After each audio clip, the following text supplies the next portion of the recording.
강의를 하는 동안에 몇 번이나 기독교는 역사적으로 신빙성이 없는 엉터리 종교라고 비웃었습니다.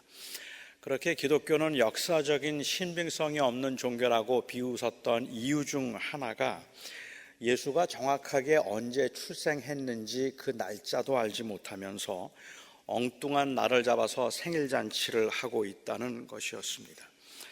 정확하게 몇 월, 몇 월, 며칠에 출생했는지도 모른 채 너무 빈약한 그 역사적 근거를 가지고 왜 그렇게 요란스럽게 생일잔치를 하는지 도대체 이해를 못하겠다고 말하면 당시 그 교실에 있던 학생들은 모두 마치 비웃기라도 하듯이 큰 소리로 깔깔거리고 웃었습니다.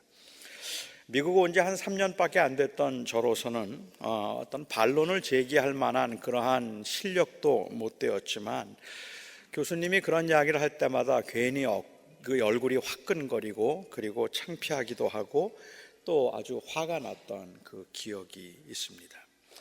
예수님의 생일이라고 성탄절에 너무 요란하고 화려한 것은 문제가 있다고 저는 생각은 하지만 생일은 그야말로 기념일일 뿐입니다. 역사적인 정확성보다는 그 의미를 되새기자고 정한 날이 바로 이 생일날이겠죠.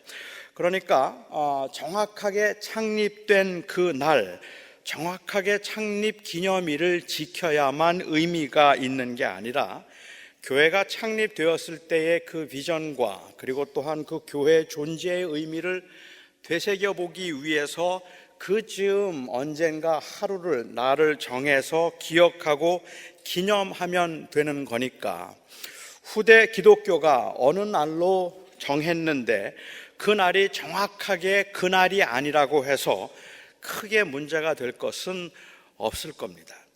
제가 짐작할 때는 아마도 여기에 계신 여러분들 중에도 정확하게 여러분이 출생한 날을 생일로 그렇게 기념하는 분들보다 정확하게 출생한 날은 잘 모르겠지만 비슷할 즈음에 생일을 기념하는 분들이 더 많이 계실지도 모르겠어요.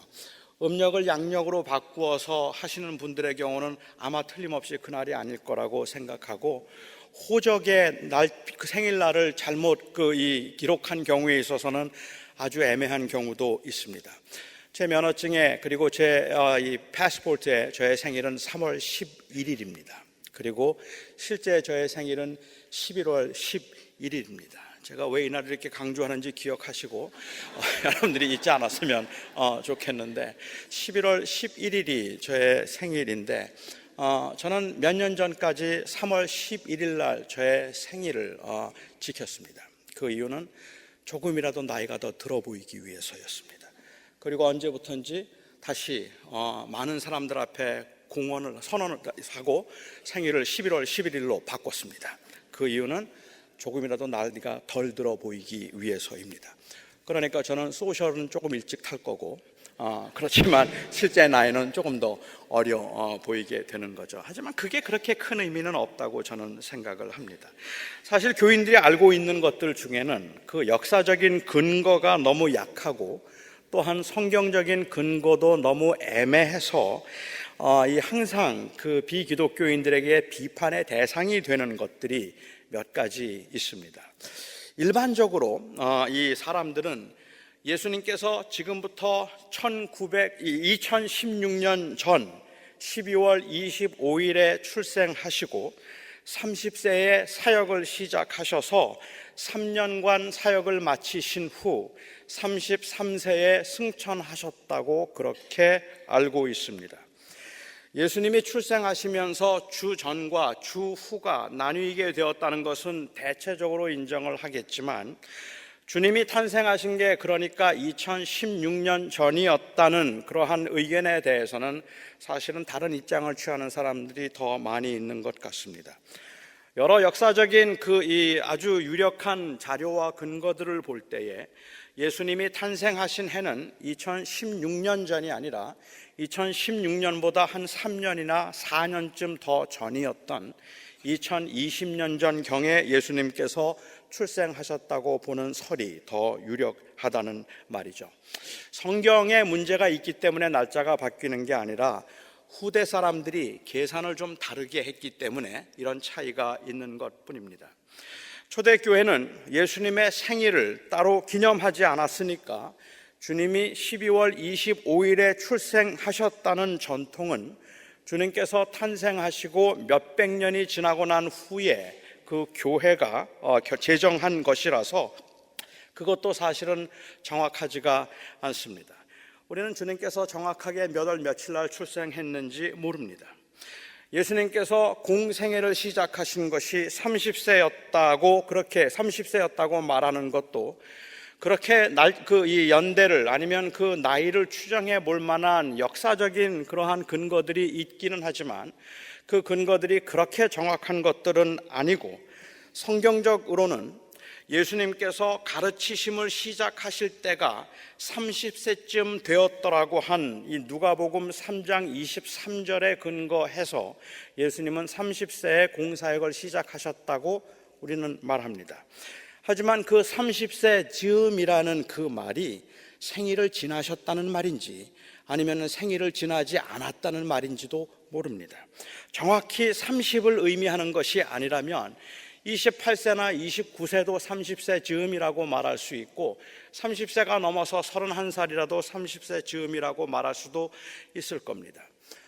제가 33살에 목회를 시작했습니다.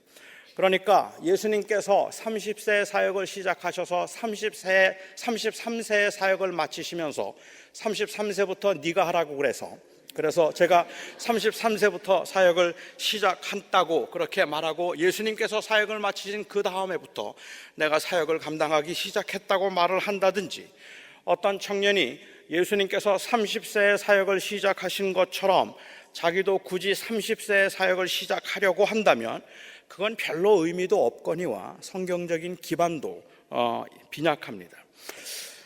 그렇다면 예수님께서 3년간 사역을 하셨다는 것은 도대체 어떤 근거에서 우리가 3년 동안 사역을 하셨다고 말할 수 있을까요?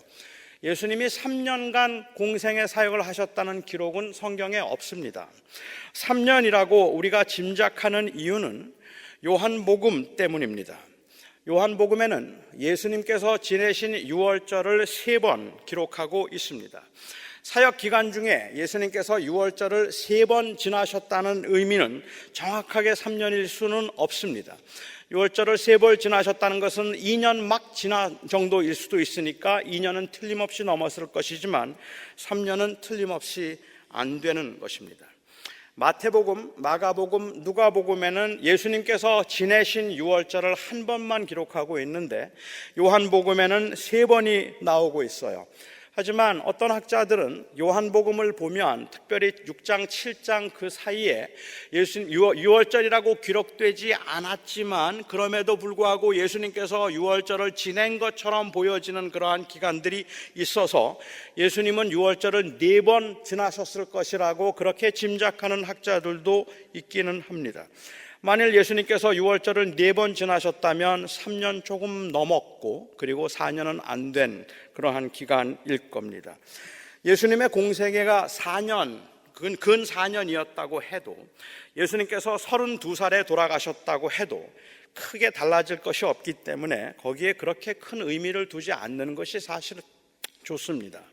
하지만 예수님의 그 공생의 기간을 알리기 위해서가 아니더라도 요한복음에서 3번에 걸쳐서 예수님께서 지내셨던 그 유월절을 다루고 있다는 것이 신학적으로는 굉장히 깊은 의미가 있습니다. 요한복음에 나오는 첫 번째 유월절은 예수님께서 예루살렘에 올라가셔서 성전을 청결하게 하시면서 당신이 곧 성전임을 증거하셨던 그 사건이 그 유월절에 요한복음에는 기록되어 있습니다.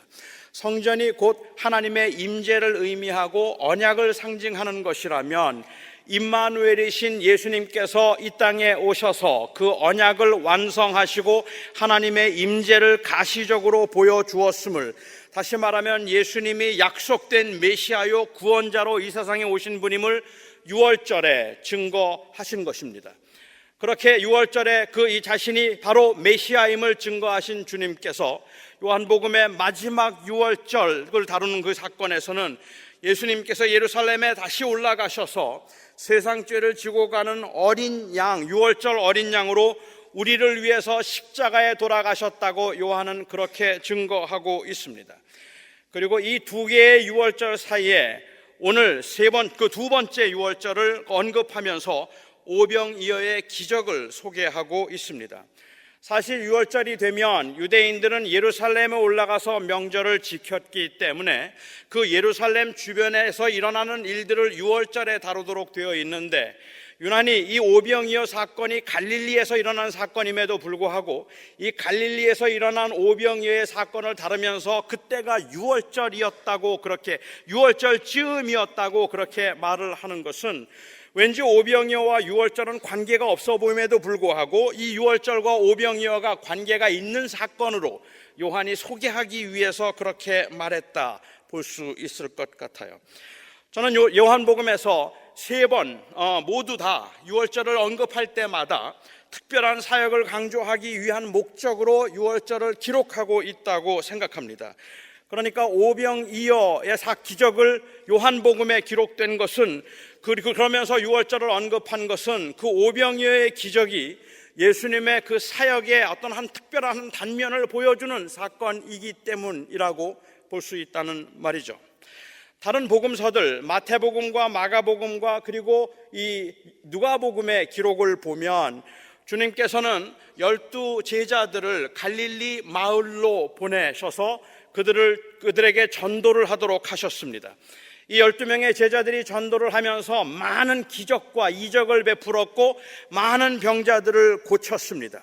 영적으로, 심적으로, 그리고 물질적으로 궁핍했던 그들에게 이 예수 그리스도의 메시지와 그리고 제자들이 전했던 하나님 나라의 복음은 진정으로 이 위로였고 그리고 또한 희망이었습니다.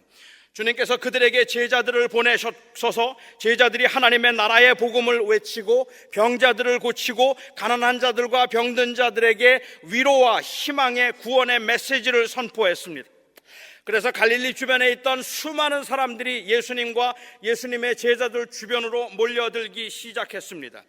마가복음에 보면은 예수님과 제자들이 먹을 겨를이 없을 정도로 많은 사람들이 주님의 주변에 모여 있었다고 했습니다. 계속해서 끊임없이 주님께 그리고 제자들에게 병고침을 요구했고 그리고 또한 그 위로의 말씀을 듣기를 원했기 때문에 제자들과 예수님은 식사할 겨를이 없을 만큼 그렇게 바쁘셨습니다.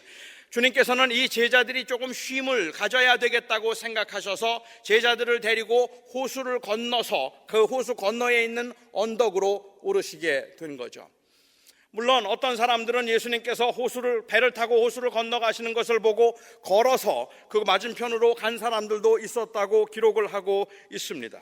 하지만 그들의 동기가 순수했든지 불순했든지 우리는 그들이 처한 그 절박한 상황 그리고 그들의 그 간절함과 그들의 그 목마름을 우리는 느낄 수 있습니다.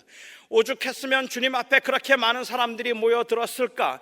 오죽했으면 그들이 그렇게 주님 앞에 나와서 주님의 말씀을 듣기를 원하고 주님의 그 치료와 주님의 만지심을 구했을까? 그들의 그 간절함과 목마름을 느낄 수 있다는 말이죠.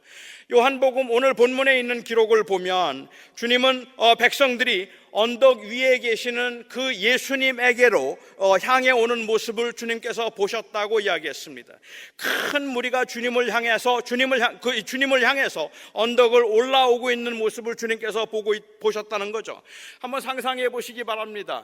그날 주님께서 그 기적을 통해서 먹이신 사람이 장정만 5,000명입니다. 20세 이상 남자만 5,000명이었다는 말입니다. 그렇다면 거기에 함께했던 여자들, 아이들, 가족들을 백성들을 전부 다 포함시킨다면 좋기 2만은 넘게 될 거라고 생각할 수 있을 것 같아요. 그 수많은 사람들이 언덕을 올라오고 있는 그 모습을 한번 생각해 보시기 바랍니다. 그냥 그 많은 사람들이 구름대처럼 예수님을 향해서 그 언덕을 올라오고 있는 그 모습을 상상만 해도 가슴이 뛰고, 그리고 그들의 그 절박함에 눈물이 날 지경이 아닙니까?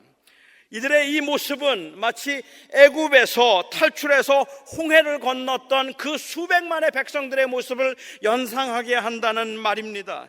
지긋지긋한 노예 생활에서 해방되어서 애굽을 탈출하면서 양의 피를 그 문설주에 발라서 하나님의 심판이 유월하도록 하고, 식구들이 함께 모여서 허리에 띠를 띠고, 그리고 지팡이를 잡고 발에 신을 신고 어린 양을 잡아서 급하게 먹었던 그것이 바로 유월절입니다. 유월절은 이스라엘 백성들이 애굽의 노예 생활에서의 해방을 의미하고 하나님의 구원을 의미합니다.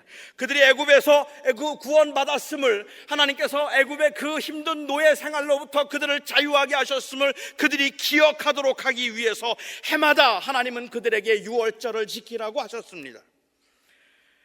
그렇게 출애굽한 백성들은 광야 생활을 하면서 하나님께서 그들에게 공급해 주셨던 일용할 양식 만나를 먹었습니다.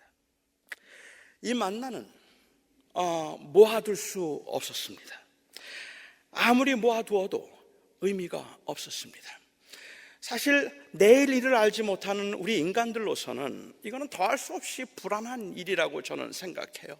내일 혹 만나가 내리지 못할지도 모르고, 만나가 내리지 못하면 내일은 혹시 굶을지도 모르는 그러한 상황에서 그래도 내가 미래를 준비하고 며칠만이라도 좀 준비를 더 하고 살아가기 위해서 그 만나를 모아두어서 그 만나를 의지하고 그래도 모아두었던 그 양식에서 위로와 안심을 얻고 싶은 것이 인간의 인지상정인데, 이 만나는 하나님께서 모아두지 않도록 하셨습니다. 모아두어도 소용이 없었습니다. 하루치 양식이 아닌 것들은 모두가 다 썩어버렸기 때문입니다. 만나는 매일매일 그들에게 필요한 양식을 의미했고, 그 양식이 아닌 양식을 주신 하나님을 날마다 의지하도록, 하나님을 잊지 않도록 하기 위한 그러한 특별한 양식이었습니다. 만나는 틀림없이 하나님께서 그들과 함께 하시며 그들을 보호하실 것임을 보여주는 하나님의 임재의 한 형태였습니다. 주님께서는 오병이어를 통하여서 그 백성들을 먹이신 후에 예수님께서 그들을 구원하기 위한 메시아라는 그 표적이 바로 하나님께서 모세를 통해서 이스라엘 백성들에게 떡을 준 것처럼 예수님께서 그 백성들을 먹이신 것이 메시아의 표적이라고 말씀하셨고, 궁극적으로는 예수님 당신께서 친히 우리를 위한 생명의 떡이 되셔서 그를 먹고 그로 인하여 배부르도록 하게 한 것이라고 말씀하셨습니다. 다시는 줄이지 않을 떡을 달라는 그 백성들에게 제발 우리의 왕이 되어주셔서 우리에게 필요한 일용할 양식을 우리에게 날마다 공급해달라는 그들에게, 그 왕이 되어달라는 그들에게 주님께서는 나는 생명의 떡이니 나에게 오는 자는 결코 줄이지 아니할 것이요 나를 믿는 자는 영원히 목마르지 아니하리라고 주님께서 말씀하셨습니다. 마가복음에 보면 이 오병이어의 사건을 기록하면서 그렇게 모여있는 군중들을 주님께서 불쌍히 여기셨다라고 그렇게 기록합니다. 이들이 왜 불쌍했을까요? 그렇게 모여 있어서 예수님을 왕으로 삼으려고 했던 그 백성들이 도대체 왜 불쌍했을까요? 야구장에 가면 배고파서 불쌍했을까? 야구장에 가면, 저는 야구를 제일 좋아하는, 관람하는 스포츠 중에는 제일 좋아하는 스포츠인데, 야구장에 가면 항상 수만 명의 관중들이 있습니다. 야구를 즐겨보시고 야구장을 즐겨가시는 다른 분들은 제가 잘 모르겠습니다만은 저에게 야구장의 그 즐거움은 끊임없이 먹는 겁니다. 야구장에 가 있으면 계속 먹어요. 뭘 그렇게 사라고 하는 사람들도 많을 뿐만 아니라 그 먹을 수 있는 즐거움이 있습니다. 수만 명의 사람들이 모여 있다면 거기에 모인 사람들이 여기저기에서 자기가 가져온 음식을 꺼내 먹는다고 해서 문제가 될 것도 없고 주의를 산만하게 할 것도 없습니다. 그 수만 명이 모여있는 야구장에서 누가 몇 사람이 음식을 꺼내 먹든지 아니면 무엇을 사 먹든지 야구를 하는 사람들에게, 그리고 관람을 하는 사람들에게 방해가 될 것은 없습니다. 해가 지도록 강론이 이어지고 병자를 고치셨다면 주님과 제자들은 식사할 시간이, 그러한 겨를조차 없었다 하더라도 모인 사람들이 자기가 가져온 음식을 먹지 못할 건 아닙니다. 그렇다고 집회가 너무 길어지면 그것을 미리 짐작해서 먹을 것을 챙겨오지 못한 그들의 부주의를 탓할 것도 아니라고 생각합니다. 어린 소년이 가져온 그 점심을 보아도 알 수 있듯이 그가 가지고 온 점심은 정말로 빈약하기 이를 데 없는 것이었습니다. 다음 주에 제가 좀 더 살펴보겠지만 그 어린 소년이 가지고 온 음식을 일반적으로는 adulterous 그 food라고 이야기를 하는 그러한 이 정도로 아주 빈약한, 그냥 감옥에 있는 사람들이 먹는 것 같은 그 정도의 양이었고 그 정도의 음식이었습니다. 시간이 없거나 바빠서가 아니라 그들에게는 먹을 게 없었단 말입니다. 가난과 억압 때문에 사실은 그들은 절실했습니다. 주님은 그래서 그들을 불쌍히 여기셨습니다. 한 끼를 걸렀다고 불쌍히 여기신 것 아닐 겁니다. 사람이 한 끼 굶을 수도 있지 않겠습니까? 그래서 그 저녁 늦게까지 식사를 하면서 밥을 먹지 못하고 있는, 한 끼 굶고 있는 사람들을 주님께서 너무너무 불쌍히 여기셨다? 그건 아닐 것 같다는 생각이 듭니다. 그렇다고 한 끼도 해결할 수 없을 만큼 그렇게 가난하고 불쌍했던 것도 아니라고 저는 생각합니다. 음식을 가져오지 못한 경우는 있었겠지만 보리떡 5개 정도는 누구라도 먹을 수 있을 정도였을 거라고, 대체로는 그랬을 것이라고 생각합니다. 저는 그래서 한 끼를 먹지 못하는 것을 불쌍히 여기셨거나 아니면 그들이 아무것도 먹을 수 없는 그러한 한 끼조차 해결할 수 없는 그런 상황 때문에 주님께서 불쌍히 여기셨다는 것보다는 저는 전반적으로 그들이 가난하고 삶에 지친 그들의 처지를 너무 애처롭게 여기셨다는 의미라고 보아야 한다 생각합니다. 물론 유대인들은 그들의 그 절박한 상황에서 예수님을 왕으로 만들려는 오류를 범하기는 했지만 그렇게 해야만 했던 그들의 마음을 이해 못할 것은 아니라는 말입니다. 사는 게 너무 힘들었으니까요, 너무 지쳤으니까요. 그래서 그들을 예수님께서는 불쌍히 여기셨던 것입니다. 제임스 보이스 목사는 지금은 소천하셨지만 그 필라델피아에 있는 10th Presbyterian Church의 그 담임 목사였던 이 보이스 목사는 오병이어에 관한 설교를 하면서 잊혀짐이라는 단어를 우리들에게 상기시켰습니다. 로마의 폭정과 그 정치, 종교 지도자들의 부패로 억압과 착취를 당하고 가난과 질병에 허덕이면서 힘겹게 살았던 그 백성들, 아무런 희망도 보이지 아니하고 그 잔인한 지도자들과 그리고 그 악한 자들과 권력과 재력을 가지고 있는 사람들의 그 횡포에 휘둘리고 있던 아무 힘도 없었던 그 연약한 백성들, 그래서 그들이 모두가 다 희망도 없어 보이고 낙심하고 있을 때에 그때에 세례 요한이 나타났습니다. 세례 요한이 나타나서 정치인들, 군인들, 세리와 창기들을 엄하게 책망하고 회개하라고 외치기 시작했을 때 그들은 희망을 보았습니다. 영적 부흥을 기대했고 그 영적 지도자들의 개혁을 기대했습니다. 세례 요한의 그 외침에 군인들이 와서 세례를 받고 세리와 창기들이 세례를 받고 그리고 많은 사람들이, 그 수많은 백성들이 그 앞에 모여서 그 메시지로 하나가 되는 그 모습을 보면서 그 백성들은 희망이 있다고 생각했고 그 백성들은 그래서 그 열광적으로 세례 요한을 따랐다는 말입니다. 그런데 이 요한이 헤롯에 의해서 무참히 죽임을 당했습니다. 그렇습니다. 세상은 그렇게 바뀔 리가 없는 겁니다. 세상은 그렇게 바뀌는 게 아닌 겁니다. 아무리 가난하고 약한 사람들, 힘없고 그리고 또한 권세 없는 사람들은 이 땅에 살면서 발버둥을 쳐보지만 소용없는 겁니다. 조금 나아지는 것 같다가도 그 권력이 있는 사람들이 자기가 좀 손해볼만 하면 그냥 다 뒤집어 버리는 게 세상인 겁니다. 세상은 그렇게 변하는 게 아닌 거죠. 세례 요한이 나타났을 때 우리에게 희망이 있다고 생각했고 하나님께서 우리를 사랑하셔서 마치 애굽에서 400년 동안 종살이를 했던 그들에게 모세를 보내셔서 그들을 광야로 건져내셨던 것처럼 400년 동안 하나님의 음성을 듣지 못하고 말라기 이후로 400년 동안 하나님의 음성을 듣지 못했던 그 백성들에게 세례 요한을 보내셔서 하나님이 우리를 기억하시고 하나님이 우리를 건져주실 것이라는 그러한 희망의 메시지를 주고 있다고 생각해서 가슴이 설레었던 그 백성들이 세례 요한의 죽음을 보았단 말입니다. 그 세례 요한의 죽음을 보면서 절망했고 그들은 낙심했습니다. 지금 그 세례 요한의 죽음, 그 이후의 절망 가운데 제자들을 통하여서 병자를 고치고 가난한 자들에게 다시 복음의 메시지를 전하는 예수의 메시지를 들었던 그 백성들이 열광해서 모여있는 곳이 바로 오병이어의 기적이 나타나고 있는 그곳이란 말입니다. 세상이 그렇게 바뀔 리가 없다고 생각해서 하나님이 그 백성을 잊었다고 생각했는데, 마치 애굽에서 하나님께서 그 백성을 잊으셨던 것처럼 지난 400년 동안 하나님께서 그 갈릴리와 예루살렘에 있던 이스라엘 백성들을 잊으셨다고 생각했는데, 아니면 하나님도 무심하셔서 그 백성이 그토록 고난을 당하도록 내버려 두시고 약한 자들은 어쩔 수 없이 세상에서 그렇게 고난을 당하며 살 수밖에 없는 것이라고 사람들은 생각하고 있었는데, 주님께서 오병이어의 기적을 베푸신 것입니다. 여러분도 아마 지난주에 기사를 접하셨을 겁니다.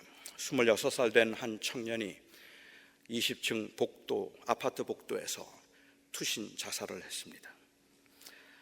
그 투신 자살을 하기 전에 남겨둔 그 유서에 열등감으로 뭉친 인간 쓰레기라는 말을 써놓았습니다.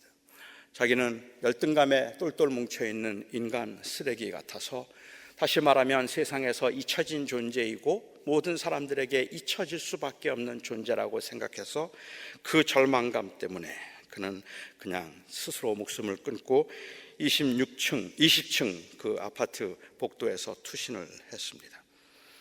그런데 그가 떨어지면서 공교롭게도 39살 된 양대진 씨의 머리 위로 떨어졌습니다. 불과 2m 앞에 만삭된 아내와 그리고 6살 된 아들에게 빨리 오라고 손짓을 하고 있는 그 순간에 위로부터 한 청년이 떨어져서 그에 깔려서 압살을 했습니다. 하나님이 살아계신데 어떻게 이렇게 끔찍스러운 일들이 일어날 수 있습니까? 강남역 살해 사건이 어떻게 가능할 수 있단 말입니까? 어떻게 하나님께서는 이 땅에 있는 그 약하고 힘든 사람들과 그리고 그 불쌍한 사람들, 구역의 청년의 죽음도 마찬가지입니다만은, 어떻게 그렇게 힘들게 살아가려고 하는 사람들에게 이렇게 어려운 일들을 하나님께서 허락하실 수 있단 말입니까? 어떻게 사는 게 이렇게 힘들 수가 있습니까? 세상 사는 게 정말로 참 운이 없다고 사람들이 말할 만큼이나 어찌 이렇게 되는 게 없습니까? 하나님이 분명 살아계시다면 극심한 고난 중에 있는 누군가는, 어쩌면 여기에 계신 누군가는 하나님께 잊혀졌다 생각할 겁니다. 고난이 아니더라도 사람들은 자신이 잊혀졌다 싶을 때 정말 외롭고 쓸쓸해집니다. 누군가 나를 기억해 주는 것만으로도 그냥 고마울 만큼이나 너무 외롭고 처절하게 사람들은 세상을 살아가고 있다는 말입니다. 애굽에서 종살이를 하면서 말할 수 없는 착취를 당하고 있을 수 없는 그러한 고난과 순환을 겪으면서 모욕을 당하고 도저히 감당할 수 없는 일들이 요구되는 그 상황에서 하루하루를 살아가는 게 불안하고 하루하루를 사는 게 지옥과 같았던 그 백성들, 하나님이 어찌하여 이 언약의 백성을 잊으셨느냐고 그렇게 부르짖고 외쳤던 그 하나님의 백성들에게 하나님께서는 그들을 잊지 않고 계셨음을, 하나님이 그들을 잊지 않으셨음을 보여준 사건이 바로 유월절입니다. 하나님께서 그 심판이 지나가게 하셔서 그들을 애굽에서 건져내시고 애굽에서 건져냄 받은 것을 기억하도록 하신 사건입니다. 힘겨운 삶의 여정에 지친 그 수많은 무리가 잠시 희망을 가졌다 세례 요한의 죽음으로 희망을 잃어버렸던 그 무리가 절대로 잊혀진 백성이 아님을 기억할 수 있도록 주님께서는 바로 그 유월절 즈음에 그들에게 광야에서 만나를 먹였던 모세처럼 떡을 먹이신 것입니다. 그들에게 그래서 먹을 것을 주셨습니다. 만나가 광야에서 굶주린 그 백성들을 위한 양식이 되면서 또한 동시에 하나님의 임재의 이 상징이었던 것처럼 예수님께서 그 언덕에서 백성들에게 먹을 것을 굶주린 백성들에게 주셔서 양식을 제공하시면서 또한 동시에 내가 바로 나를 너에게 줄 생명의 양식이라고 말씀하셨습니다. 그래서 어떤 사람들은 사실은 성만찬에 대한 기록이 요한복음에 없다는 것에 대해서, 예수님께서 십자가에 돌아가시기 전날 밤에 제자들과 함께 식사를 하시고 제자들에게 이는 내 떡이요 이는 내 살이라고, 이 떡은 내 살이요 이 잔은 내 피라고 말씀하셨던 우리 기독교인들에게는 가장 소중하고 중요한 그 성찬을 제정하는 그 기록이 요한복음에만 없어요. 요한복음에는 없기 때문에 이 성만찬의 제정이 바로 오병이어의 사건 때, 그때 주님께서 말씀하신 것이라고 주장하기도 합니다. 그렇게 죽음에 쏘는 것에 모든 것을 잃어버려야 하는 인간들이 비록 죽음을 당하지 않게 되는 것은 아니더라도 죽음의 권세를 이길 수 있는 길, 이 땅에 사는 동안에는 여전히 굶주림과 아픔이 있지만 더 이상 눈물도 아픔도 죽음도 없는 그곳으로 우리를 인도하기 위해서 이 땅에 오신 그 길, 그 양식, 그분이 바로 예수님이셨습니다. 마치 애굽에서 노예 생활을 하던 백성들에게 하나님이 그들을 잊지 않고 기억하고 있음을 잊지 말라고 유월절을 주신 것처럼, 그 유월절에 주님께서는 백성들에게 먹을 것을 주셨고 당신이 생명의 떡임을 증거하셨습니다. 주님께서는 언제나 이 떡을 그 백성들에게 나누어 주지는 않으셨습니다. 나중에 그 백성들이 계속해서 주님을 따라올 때, 열광적으로 그 갈급함과 목마름을 가지고 주님을 따라와서 주님을 왕으로 삼고자 했을 때, 주님께서는 그들이 너희가 나를 따라오는 것은 그 생명 때문이 아니라 떡을 먹고 배부른 까닭이라고, 문제의 해결은 떡이 아닌데 왜 이렇게 떡만 구하느냐고 안타까워하셨습니다. 그리고 주님께서는 항상 그 떡을 만들어 주지는 않았지만 오늘 본문에서는 주님께서 유월절 즈음에 그 떡을 주심으로 그들이 잊혀진 백성이 아님을 그들에게 말씀해 주셨고, 그들을 향한 하나님의 그 사랑과 은혜의 복음을 드러내셨다 하셨습니다. 저는 사실은 주님께서 우리들에게 날마다 떡을 만들어 주셨으면 좋겠습니다. 저도 그런 간절한 마음이 있고, 우리 사랑하는 성도들의 그 삶의 고통스러운 현장을 볼 때마다 하나님께서 우리에게 날마다 떡을 만들어 주셔서 고난 중에 있는 사람들을 고난에서 극복하고 해결해 주시고, 병자들을 고쳐주시고, 그리고 또한 가난한 자들에게 먹을 것을 주셨으면 좋겠다는 마음이 간절합니다. 저는 지금도 그렇게 기도하고 싶습니다. 너무 지치고 힘든 분들에게 당장의 필요라도 좀 채워주시면 좋겠습니다. 하지만 주님께서 그렇게 떡을 만들어 주실 때에도 우리는 생명의 떡을 주목했으면 좋겠습니다. 광야에서 떡을 먹었던 이스라엘 백성들이 만나가 아닌 하나님께 주목하도록 주님께서 그렇게 인도하셨던 것처럼, 하나님께서 우리의 필요를 채우실 때조차도 우리가 예수 그리스도만이 나의 생명이심을 기억할 수 있으면 좋겠고, 그 떡 때문이 아니라 생명이신 예수 때문에 하나님이 우리를 잊지 않고 계심을 우리가 기억할 수 있으면 좋겠습니다. 그들의 요구대로 날마다 풍성하게 우리에게 먹을 것을 채워줄 왕이 되어달라는 그 요청, 주님께서 거절하심으로 많은 사람들이, 사실은 모든 사람들이 주님을 떠났습니다. 그렇게 모든 사람들이 주님을 떠났을 때 주님께서는 안타까운 마음으로 제자들에게 너희도 나를 떠나겠느냐 물으셨고, 그 주님께서 너희도 나를 떠나겠느냐는 질문에 베드로가 영생의 말씀이 주께 있사오니 우리가 누게로 가리까, 이렇게 고백했던 베드로, 그 베드로의 고백처럼 예수 그리스도의 복음의 은혜 때문에 삶이 아무리 고되고 힘들어도 우리는 잊혀진 백성이 아님을 기억했으면 좋겠습니다. 주님께서 유월절에 오병이어의 기적을 베푸셨던 이유는 주님께서는 그냥 먹고 배부르라고 하신 것이 아니라 너희는 잊혀지지 않았음을 기억하라고 말씀하기 위함입니다. 내가 너희를 기억하는 것처럼, 그 백성들이 그 유월절이면 하나님이 그들을 구원하셨음을 기억하는 것처럼 너희도 내가 너희를 구원할 것임을 기억하라. 주님은 우리를 잊지 않으셨습니다. 주님은 기어코 우리를 건지실 것이고, 주님은 반드시 우리를 채워주실 것입니다. 따라서 사랑하는 성도 여러분, 우리가 낙심하지 아니하고 주의 복음의 은혜를 붙들고 한 주간도 살아가실 수 있기를 바랍니다. 기도하겠습니다. 사랑하는 나의 아버지 하나님, 유월절 즈음에 주님께서 그 제자들에게 먹을 것을, 그 백군중들에게 먹을 것을 주심으로 날마다 그 양식을 주겠다고 약속하신 것이 아니라 내가 바로 생명의 떡임을 잊지 말라고 말씀하셨음을 우리가 오늘도 말씀을 통해서 함께 묵상했습니다. 주님, 잊혀짐이 두렵습니다. 주님께서 혹시 우리를 잊으셨을까 두렵고, 우리는 사람들에게도 잊혀지는 것이 두렵습니다.